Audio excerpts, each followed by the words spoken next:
कारुण्यमुपकारं हरिहन्ताणं कहे विसिद्धाणं आयरिवज्जायाणं लोयं सौवसाहुणं जय मंगल भूदाणं विमलाणं नानदं सन्मयाणं नैलोक्य सेहराणं नमो सया सब सिद्धाणं। इस युग के अंतिम तीर्थंकर शासन नायक भगवान महावीर स्वामी और उनकी आराती आचार्य आर्ष परंपरा के कट्टर समर्थक परम पूज्य गणाधिपति गणधर आचार्य गुरुवर कुंतु सागर जी महाराज के श्री चरणों में मैं अपना नमस्ते निवेदित करते हुए आज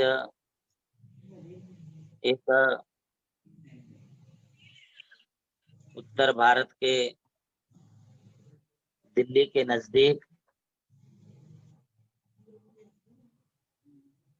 गम की चर्चा हम लोग सुन रहे हैं।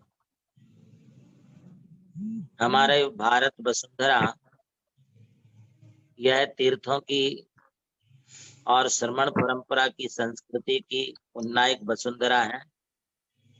इस भूमि पर हर 15 कोस पर आप कहीं खुदाई करेंगे तो एक ना एक हमारे लिए जैन मूर्ति जैन धरोहर प्राप्त हो।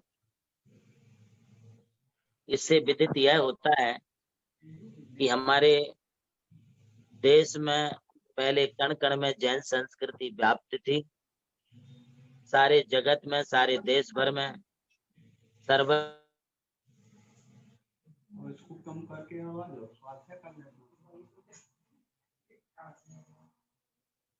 जैन संस्कृति का जैन समाज बना था। हमारी जय जयकार होती थी। कालांतर में हम ऐसे धर्मांधता के चपेट में आए कि लोगों ने हमारी जैन संस्कृति को विध्वंस करने की कोशिश की। हमारे मंदिर हमारी मूर्तियां जमीन ध्वस्त हो गई। श्रमण संस्कृति के उन्नायक साधुओं के लिए पकड़ पकड़ करके घानी में पेला गया। शास्त्रों को 6-6 महीने तक होली के रूप में जलाया गया। उसके बावजूद भी कहते हैं कि सांच को आंच नहीं। तो फिर हमारी इस श्रमण संस्कृति को कितनी भी क्षति पहुंचाई गई हो, किंतु यह किसी न किसी रूप में हमारे देश में विद्यमान रही। और यावत चंद्र दिवाकरो, जब तक हमारी ये संस्कृति सूर्य और चंद्रमा है तब तक विद्यमान रहेगी। इसे कोई नष्ट नहीं कर सकता है। तब भी हमारी जैन समाज का ये कर्तव्य बनता है कि हम अपनी विरासत अपनी धरोहरों को संभालें, क्योंकि संस्कृति ही हमारी सांस्कृतिकता की प्रतीक है, हमारे इतिहास को बताता है। ये धरोहर है जो हमें विरासत में मिल रही है। यही बता रहे हैं कि पहले पूर्व जमाने में पूर्व काल से हमारी जैन संस्कृति क्या थी। आज समाज का कर्तव्य है, खासतौर से मैं युवा वर्ग को कहना चाहूंगा कि हमारा युवा सक्रिय होकर के अपनी लगन निष्ठा का परिचय अपनी संस्कृति के उन्नयन कराने में अपना परिचय दें।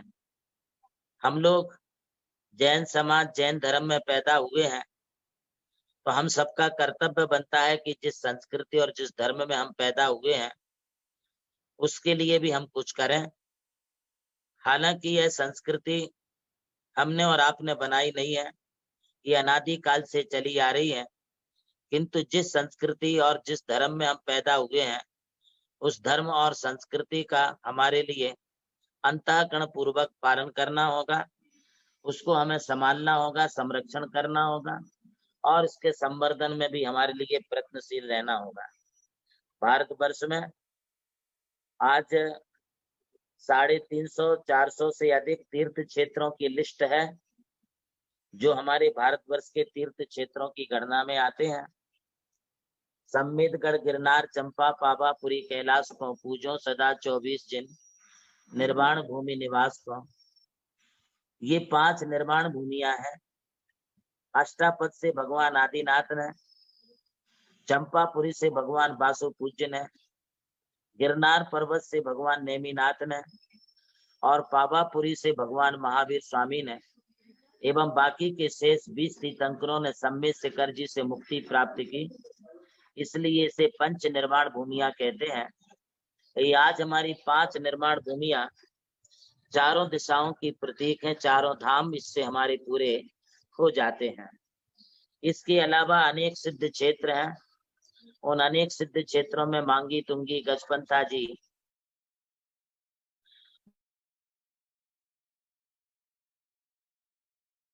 तारंगा जी, पावागढ़ जी, कुंथलगिरी आदि ऐसी शताधिक सिद्ध भूमियां भी हैं, जहां से अनेक मुनियों ने मोक्ष प्राप्त किया है। इसके अलावा श्री क्षेत्र शरण बिलगोला, धर्मस्थल मुड़बत्री, कारकल, हुमचा, पद्मावती, श्री क्षेत्र कचनेर जी, जटवाड़ा, पैठन, एलोरा तथा महावीर जी, ऐसे शताधिक हमारे यहाँ पर अतिशय तीर्थ क्षेत्र हैं, जहाँ तीर्थंकरों ने जन्म लिया। वे तीर्थंकरों की जन्म कल तीर्थंकरों ने दीक्षा स्थल हमारे लिए महान पूज्य है, जहाँ तीर्थंकरों को केवल ज्ञान प्राप्त हुआ, वो केवल ज्ञान स्थान भी हमारे लिए महापूज्य है। आज उसी श्रृंखला में अनेक तीर्थ क्षेत्र प्राचीन धरोहरों को संभालते हुए विकसित किए जा रहे हैं। कुछ नवनिर्माण किए जा रहे हैं, कुछ जो है विकसित किए जा रहे हैं। हमारा पल्लवल यह एक जो स्थान है, यह भी एक बहुत महत्वपूर्ण स्थान है। इस पल्लवल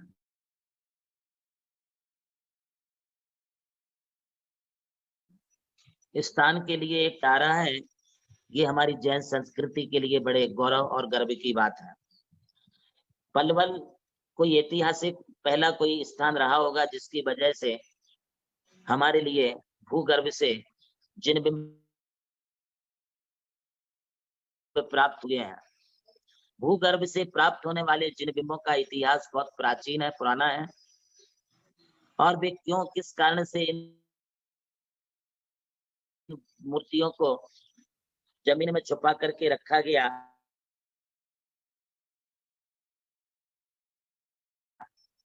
हमारा विद्वत वर्ग समाज के प्रबुद्ध जन थे।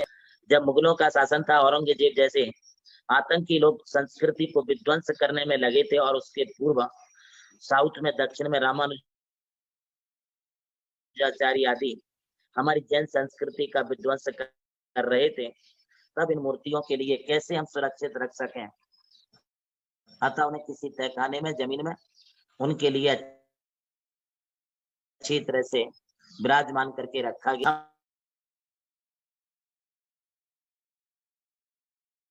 हम लोगों का काल अच्छा आया है, समय अच्छा, कोई कार्य अच्छे नहीं होते हैं। कहते हैं कि माली सींचत सौगड़ा, ऋतु आए फल होए, धीरे धीरे रे मना, धीरे धीरे सब होए।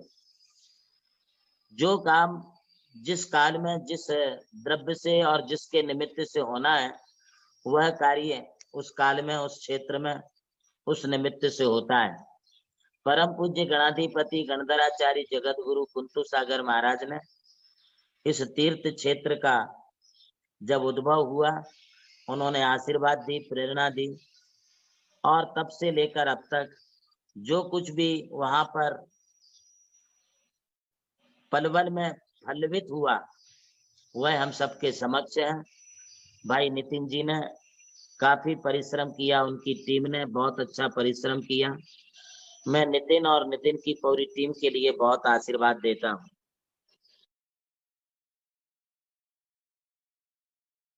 इस परिप्रेक्ष्य में आज हमारे बीच में जवान, दूरदृष्टा, एक अच्छी सोच और चिंतन लेकर के चलने वाले, सुश्रावक वृत्ति प्रतिमाधारी डॉक्टर अमित जी भीमावत एक बड़ी अच्छी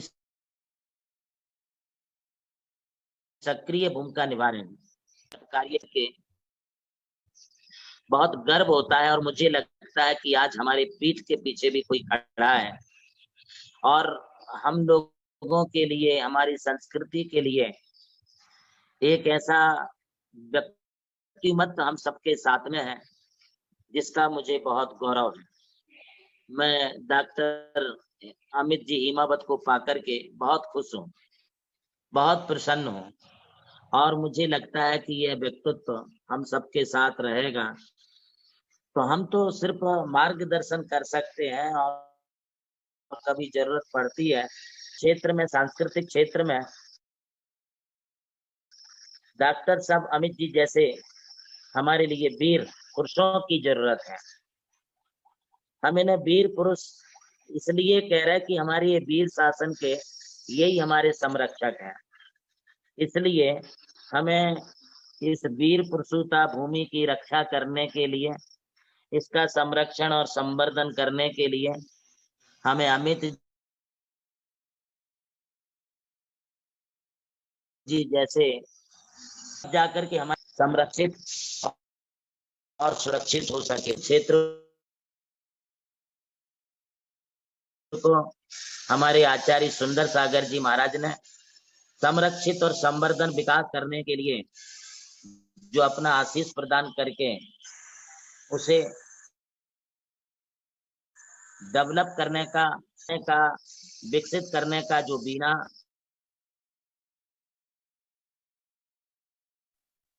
मैं सागर जी महाराज को कहूंगा, आप बेझिझक किसी प्रकार का कोई संकोच ना करते हुए हमें इस कार्य को निश्चित रूप से आगे बढ़ाना चाहिए, क्योंकि ये हमारे पूर्वाचार्यों की वाणी है।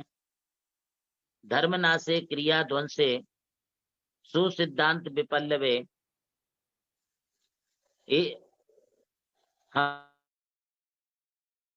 हमें जब कोई हमारा तत्व का विनाश होता है, संस्कृति पर कोई आघात होता है, हमारे श्रमणों पर किसी पर अथवा हमारे पूजा पाठ क्रिया आदि में कोई व्यतिक्रम अर्थात कोई व्यवधान उत्पन्न होते हैं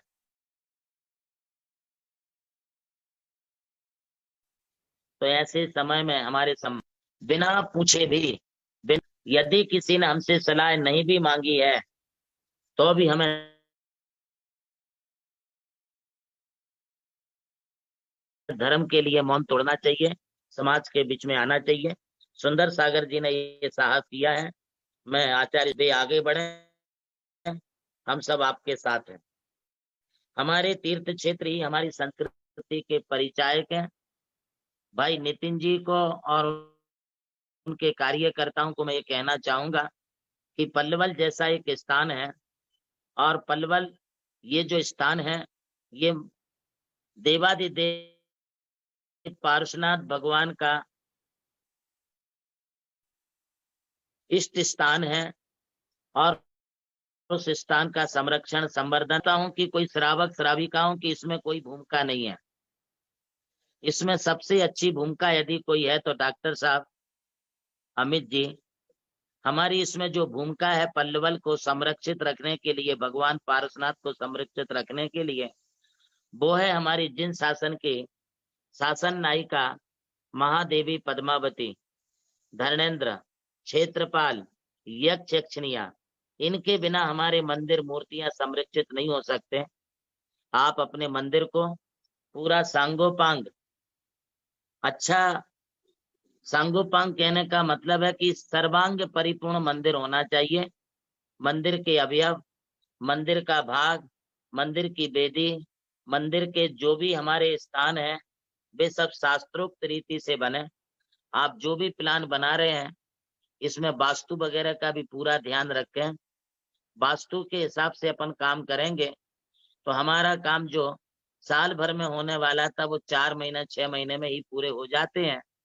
जो काम हमारे लिए विशेष लागत से होने वाले हैं वे अल्प लागत से हमारे काम पूरे हो जाते हैं।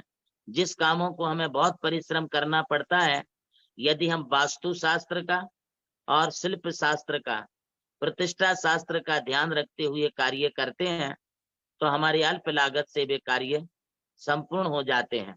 आपको जब कभी भी हमारे मार्गदर्शन की, हमारी तुम्हारे लिए जब कभी भी जरूरत पड़े, आप बेझिझक आप हमारे से मिलिए।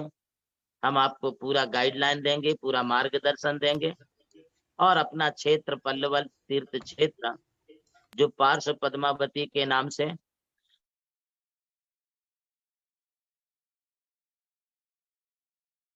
अथवा आपने उसका जो भी नामकरण किया हो, क्योंकि पलवल ये तो स्थान का नाम हो गया, हमें तीर्थ स्थान का एक नाम जरूर देना ही होगा, जिससे कि हमारी जैन समाज को सब कुछ मालूम पड़ सके। अभी और भी श्रोत वक्ता लोग होंगे, मैं अपना अधिक समय ना लेता हुआ मैं आज के इस महाभिषेक को भी देखा हूँ और बड़ा अच्छा लगा है। वहाँ जो भी पंडित जी प्रतिष्ठाचारी विद्वान वहां पर जो भी कार्य करते हैं, रहते हैं,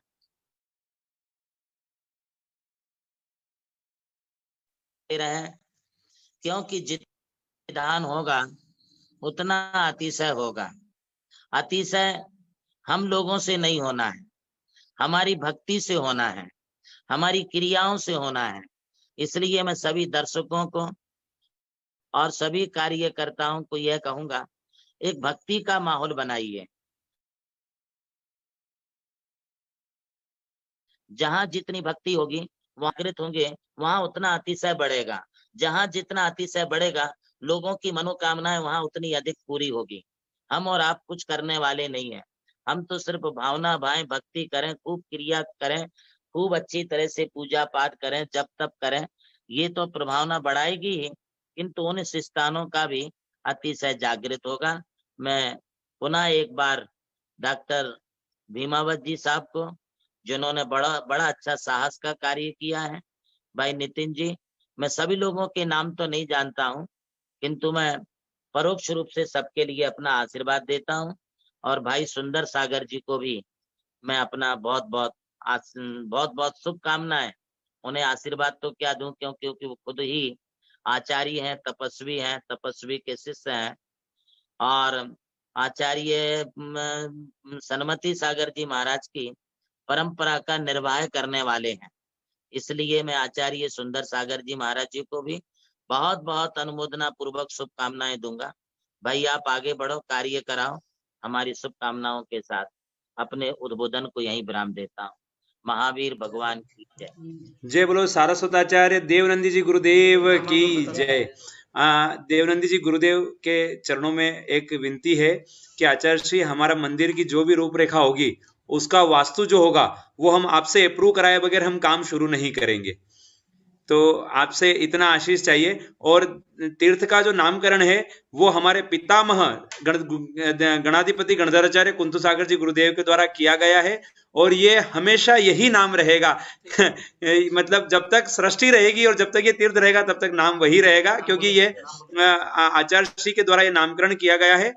इस क्षेत्र का नामकरण किया गया है श्री दिगंबर जैन अतिशय क्षेत्र पार्श्व पद्मावती धाम न्यास पलवल, ऐसा आचार्य श्री के द्वारा किया गया था। अनुमोदन। ये आचार्य श्री आचार्य सुंदर सागर जी कह रहे हैं कि ये क्षेत्र आचार्य सुंदर सागर जी तो मात्र यहाँ पर एक निमित्त मात्र है। बाकी आचार्य देवनंदी जी, आचार्य कुंतु सागर जी, आचार्य गुप्तीनंदी जी और एक नाम और मैं लेना चाहूंगा, आचार्य वैराग्यनंदी जी महाराज जी, जो कि सबसे पहली बार जब तीर्थ क्षेत्र का नामकरण हुआ था, इसे अतिशय क्षेत्र घोषित किया गया था, तब आचार्य कुंथु सागर जी, गुप्तीनंदी जी, वैराग्यनंदी जी और क्षमाश्री माता जी, इन चारों के आशीर्वाद से क्षेत्र का नामकरण किया गया था। तो ये क्षेत्र आज हमारे सामने इतने सारे साधु संघों की उपस्थिति में आशीर्वाद से क्षेत्र वृद्धि को प्राप्त करेगा। आचार्य श्री के चरणों में, देवनंदी जी गुरुदेव के चरणों में कोटि कोटि नमन।